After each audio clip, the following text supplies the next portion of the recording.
So you have a grain mill and you're ready to start milling your own grains, but you may be a little confused about what setting you may need to grind your grains to get that fine setting for bread flour, for corn flour, whatever it may be.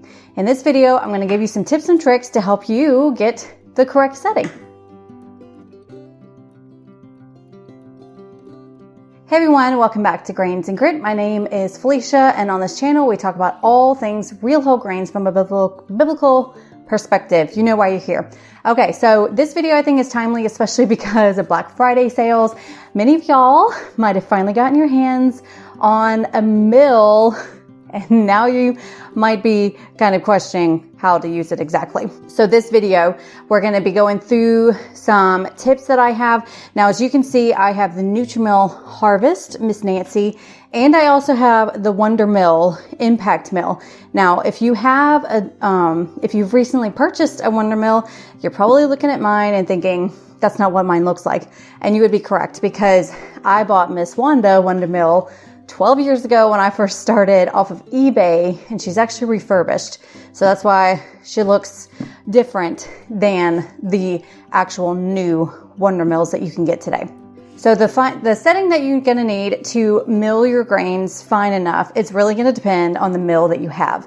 Now, good news is if you have an impact mill like the Nutrimill Classic or the wondermill, it's going to be way easier to be able to get that than a stone grind mill like the nutrimill Harvest, the Como mill, or the mock mill. So it's going to take a little bit of practice with your stone grind mills, where your impact mills are going to be a lot easier. So with that, let's start with easier. Let's start with our impact mills. Now, mine on the front here goes from fine to coarse.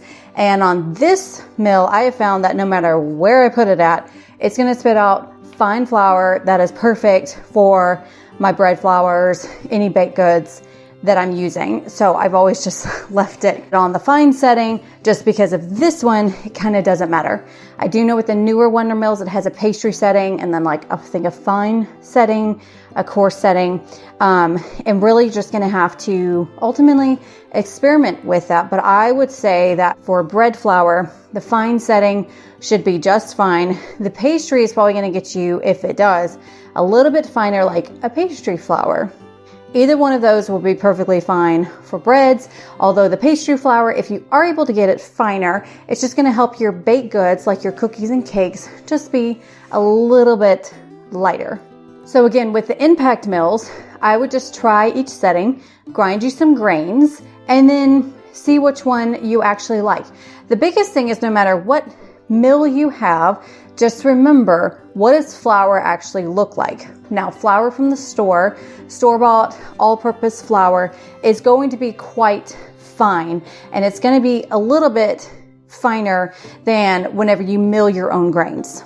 But on top of that, to confuse you even a little bit more, is I have noticed that the fineness of your grains also depends on the type of grains you are milling. I have found that when I mill soft white wheat flour, for example, it is just naturally looks like a lighter, almost pastry-like flour compared to a hard red or hard white. They're still fine flours, but it kind of looks finer and feels a little bit finer with the soft white compared to my hard wheats. But they're still fine enough for bread, muffins, pancakes, things like that. So again, with your impact mills, most likely you don't have to worry about it. Put it on a finer pastry flour, and that's going to be perfectly fine for what you need it. And that includes if you're milling corn as well. Now on to our stone grind mills. The thing with stone grind mills, the beauty of them is the versatility in the grains. You can go from cracked grains all the way to as fine as you can possibly get it.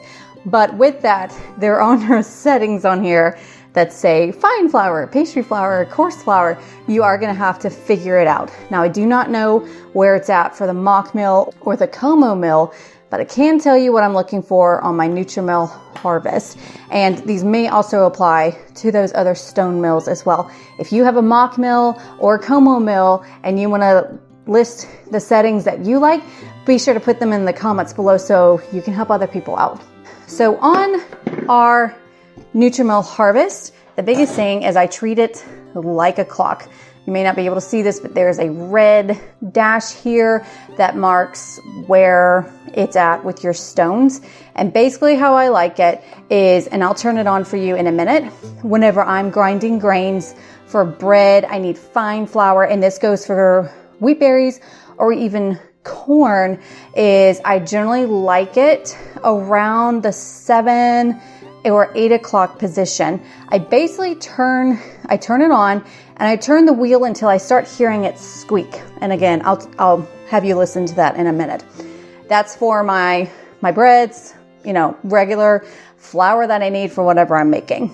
Now, if I'm doing grits or cream of wheat, I do want a coarser setting, and that I generally like it to be on the 3 o'clock position. But again, for that, you're just gonna have to experiment yourself. But for me, nutrimill harvest, 3 o'clock is where I generally like my coarseness for my cream of wheat and for my grits. So I'm milling corn for grits. Now with corn in here, because I've had questions on my cornbread video about the fineness of corn, is I am going for a flour, a corn flour, not a corn meal. So for corn flour, I want it to look like typical flour. So I'm putting it to where it's around the 7 or 8 o'clock position.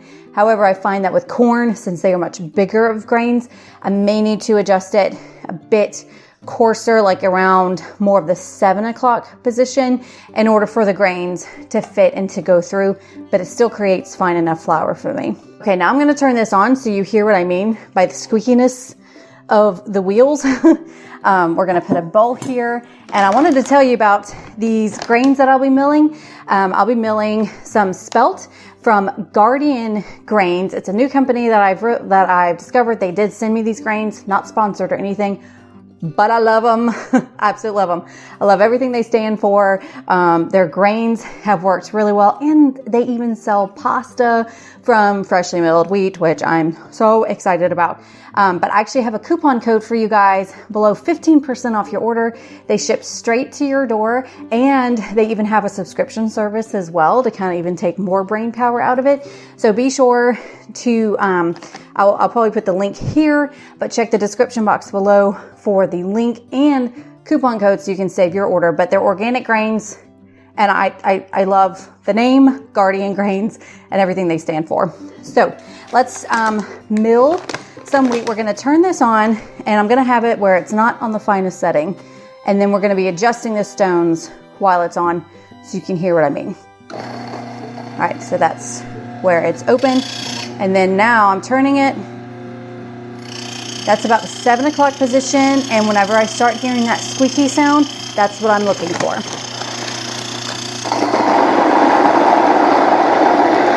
Now milling, it's going to sound pretty much the same.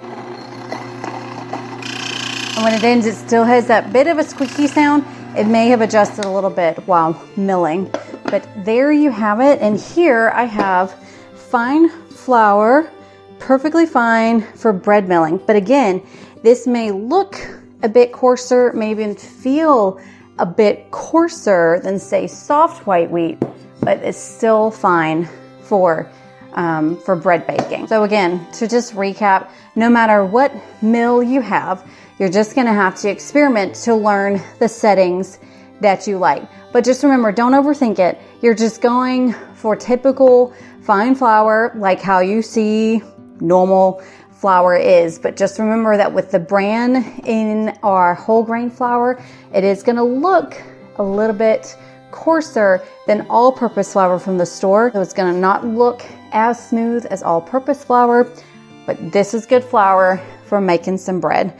And, you know, if you find that when you make bread that it's a bit gritty, well, you know, you need to adjust your settings next time and go even finer. But just remember, you're just going for a flour and you can do this. So hopefully this was helpful for you guys about tips for figuring out your mills for fine enough flour for bread making and all of those things.